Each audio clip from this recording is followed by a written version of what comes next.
O que o prédio do Congresso Nacional, a Catedral de Brasília e o Complexo da Pampulha em Belo Horizonte têm em comum? Sim, todos eles são marcos da arquitetura modernista brasileira projetados por Oscar Niemeyer. Mas esses ícones têm o dedo de outro personagem que não ganhou muita notoriedade. Um engenheiro que era também poeta e foi responsável pelos cálculos que fizeram obras inovadoras saírem do papel para entrar na história.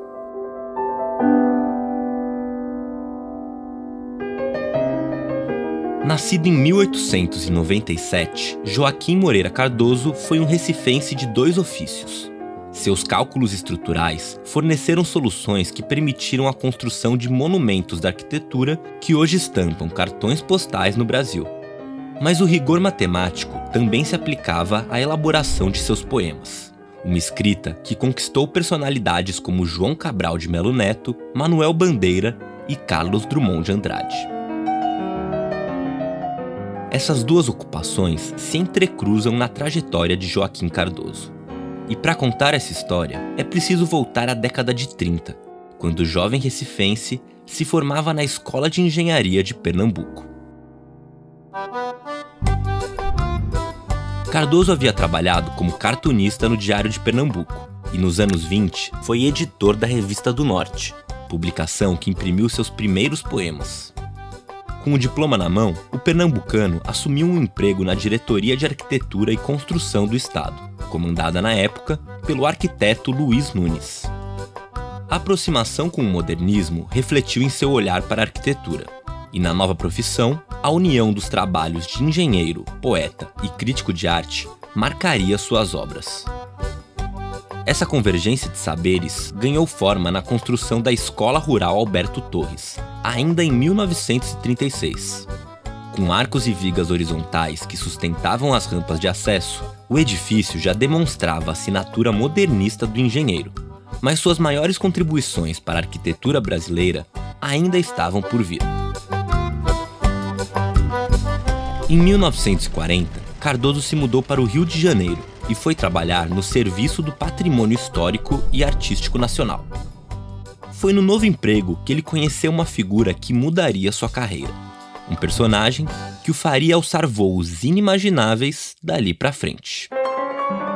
Se foi Oscar Niemeyer o responsável por encher de lirismo a arquitetura da nossa cidade, coube ao engenheiro civil pernambucano Joaquim Cardoso materializar essas ideias. Ele deu leveza ao pesado concreto por meio de seus cálculos mágicos, um prodígio de desafio que levaria Oscar Niemeyer ao classificar de o brasileiro mais culto que existia. A parceria de Cardoso com Niemeyer não começou modesta.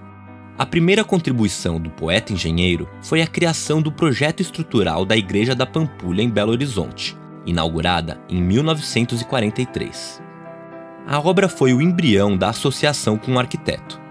Ali, Niemeyer concretizava um laboratório de ideias inovadoras, abusando de formas livres que necessitavam de técnicas ainda pouco exploradas no Brasil.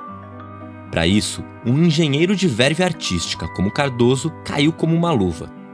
Estimulado pelas ideias vanguardistas de Niemeyer, o pernambucano desenvolveu soluções estruturais para as plantas modernistas do arquiteto e consolidou uma parceria que duraria anos. Dessa experiência bem-sucedida na capital mineira, a dupla caminharia para uma empreitada ainda mais ousada. Um antigo projeto que finalmente começava a sair do papel no final da década de 50. O presidente Juscelino Kubitschek visita o local onde será construída a nova capital do país. A futura sede do governo da República estará situada em pleno Planalto do estado de Goiás. A Companhia Urbanizadora de Brasília franqueia ao público a exposição dos 26 projetos apresentados ao recente concurso para a escolha do plano piloto da nova capital. O júri decidiu conferir o primeiro prêmio ao trabalho do arquiteto Patrício Lúcio Costa. Em Brasília, as contribuições de Cardoso deixaram um legado inestimável para a arquitetura brasileira e mundial.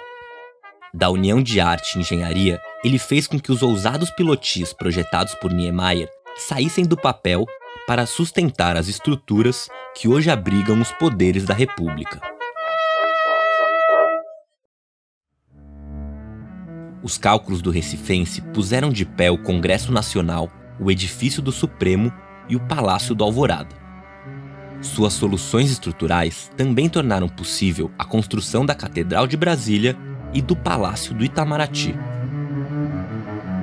A produção literária de Joaquim Cardoso, por sua vez, ganhou força após sua aposentadoria, que também foi marcada por uma tragédia que ocorreu em Belo Horizonte. No dia 4 de fevereiro de 1971, as obras do pavilhão de exposições da Gameleira desabaram e mataram cerca de 70 operários.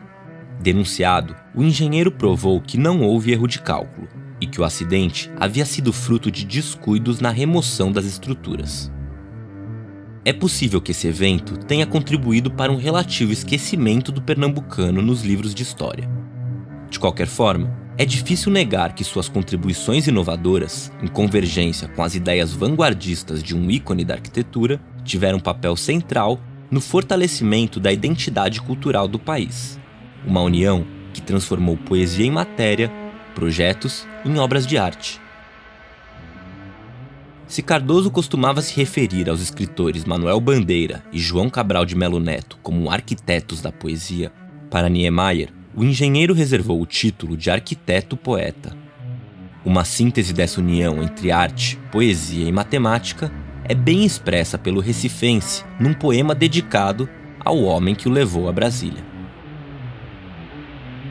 Atraídos pelo silêncio e pela paz noturna, os homens chegaram. Por ínvias florestas, abriram sendas e passaram. Das lianas através da renda, através das fendas das montanhas. Mudos de medos e arrepios, guiados por bandeiras de vento, pelo coro dos rios selvagens. Vieram de paragens flutuantes, andaram passos vacilantes. Venceram espaços incertos e inacessíveis. Mas chegaram. Chegaram e reacenderam a pedra fria. Abriram portas, cavaram profundas abóbadas, romperam pátios, galerias.